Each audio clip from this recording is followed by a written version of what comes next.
নমস্কার বন্ধুরা, নিমকি রান্নাতে সবাইকে স্বাগত। আলু দিয়ে তো চপ আমরা সাধারণভাবে সবাই খেয়ে থাকি। আজকে আলু দিয়ে একদম অন্যরকমভাবে একটা চপের রেসিপি করে দেখাবো, যেটা বাচ্চা থেকে বড় কিন্তু দেখলে সবারই খুব খেতে ইচ্ছা করবে। তো ভিডিওটি প্রথম থেকে শেষ পর্যন্ত দেখতে থাকুন কিভাবে আজকে এই সহজ চপের রেসিপিটা বানাই। আলুর রেসিপিটা করার জন্য এখানে আমি একটা সিদ্ধ ডিম নিয়েছি। এটা অপশনাল, আপনারা নিতেও পারেন নাও নিতে পারেন, শুধু আলু দিয়ে বানালেও ভালো লাগে। আর এখানে দেখুন আমি দুটো আলু সিদ্ধ করে নিয়েছি। প্রথমে আমি আলুগুলোকে উনুনটা জ্বালানোর আগে মেখে নেব আর ডিমটাকে গ্রেট করে নেব।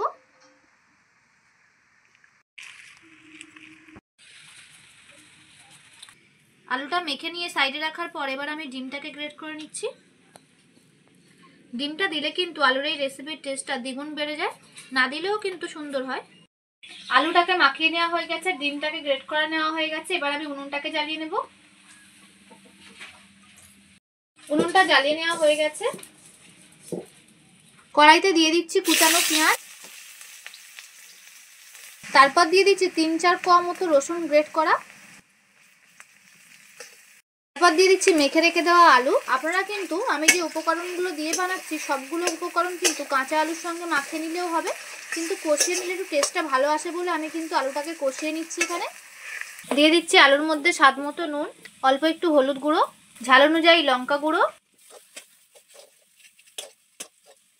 দিয়ে দিচ্ছি। এবার গ্রেট করে রেখে দেওয়া ডিম,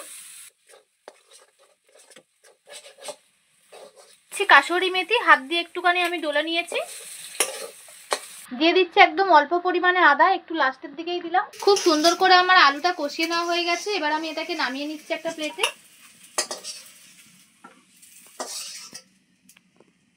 এটাকে আমি ঠান্ডা করে নেব। আলুটা আমার প্রায় ঠান্ডা হয়ে এসছে। আমি এবার দিয়ে দিচ্ছি একটু চালের গুঁড়ো। আপনারা চালের গুঁড়োর পরিবর্তে কিন্তু এখানে ব্রেড ক্রাম্বস দিয়েও এটাকে টাইট করে নিতে পারেন, কর্নফ্লাওয়ারও দেওয়া যেতে পারে।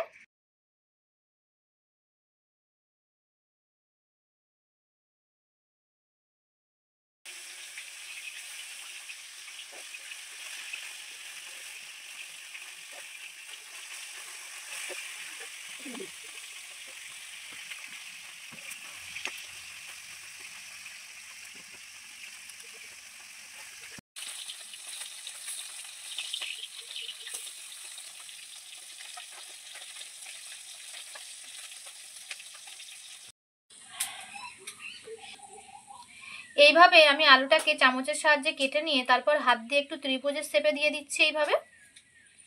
এইভাবে সমস্তটাকে আমি বানিয়ে নেব। আর এইভাবে কেটে নেওয়ার পরে কিন্তু হাত দিয়ে শেপ দেওয়া কিন্তু খুবই সোজা, কারণ অনেকটা শেপ উঠে থাকে।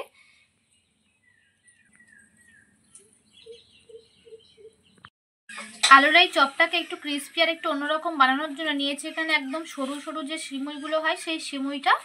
আর দেখুন হাত দিয়ে কিন্তু অনেক ছোট ছোট করে নিয়েছি। এটাকে সাইডে রেখে এখানে আমি 3 চামচ পরিমাণে ময়দা নিয়ে তার মধ্যে স্বাদ মতো নুন দিয়ে নিয়েছি। এবার এটাকে একটা ঘন টাইপের একটা ব্যাটার করে নেব জল দিয়ে।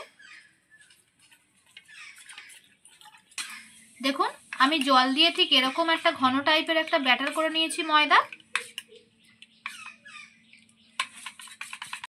এই ব্যাটারটার মধ্যে আমি যে আলুটা ত্রিভুজ আকারে করে রেখেছিলাম সেটাকে আমি ডুবিয়ে নিচ্ছি। প্রথমে কাঁটা চামচ দিয়ে করলে কিন্তু এটা অনেকই সুবিধা হবে। তারপর এখানে যে আমি সিমুইটা রেখেছিলাম তাতে আমি কোট করে নেব।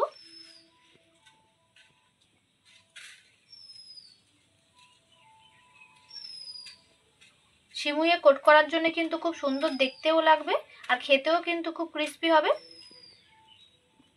এইভাবে আমি সমস্তটাকে বানিয়ে নেব।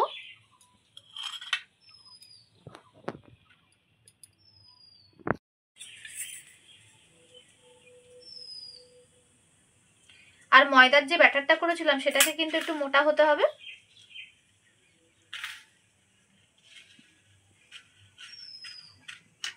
খুব সুন্দর করে সিমুইটাকে আলুর চারপাশটাতে লাগিয়ে নিতে হবে। এভাবে আমি বানিয়ে নেব।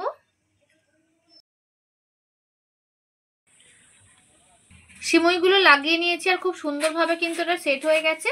আর প্লেটে তেল রাখার জন্য একটু কিন্তু হলুদ হলুদ মতো দেখতে লাগছে, কোনো অসুবিধা নেই। এবার আমি এগুলোকে ভেজে নেব। তেলটা মিডিয়াম গরম হয়ে গেছে। এবার আমি একে একে এগুলোকে দিয়ে দিচ্ছি আর একদম হালকা আঁচে কিন্তু ভাজবো, তাহলে লাল লাল খুব সুন্দর দেখতে হবে। বানিয়ে নেওয়ার কিছুক্ষণ ওয়েট করার পরে আমি এটাকে ভাজতে শুরু করেছিলাম। তার জন্য দেখুন সিমুই কিন্তু ছেড়ে বেরিয়ে এসে তেলটাকে নোংরাও করছে না, আর ছেড়ে কিন্তু এগুলো ফাঁকাও হয়ে যাচ্ছে না। দেখুন কত সুন্দর করে ভাজা যাচ্ছে। আপনারা কিন্তু সিমুই দিয়ে কোট করার পর এটা এয়ারটাইট কন্টেনারে ফ্রিজে এটা স্টোর করে রেখেও দিতে পারেন।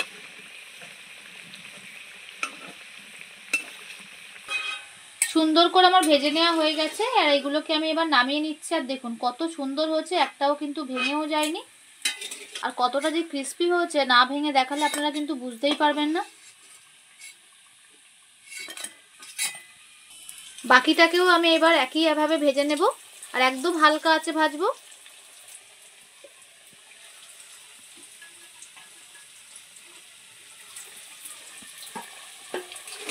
দেখুন এগুলোকেও আমার সুন্দর করে লাল লাল করে ভেজে নেওয়া হয়ে গেছে। এগুলোকে এবার আমি তুলে নেব। দেখুন কতটা সুন্দর হয়েছে আর কতটা ক্রিস্পি হয়েছে, আপনারা আওয়াজ শুনেই বুঝতে পারবেন। এবার আমি একটা ভেঙে দেখিয়ে দেবো কতটা সুন্দর দেখুন আওয়াজটা হচ্ছে।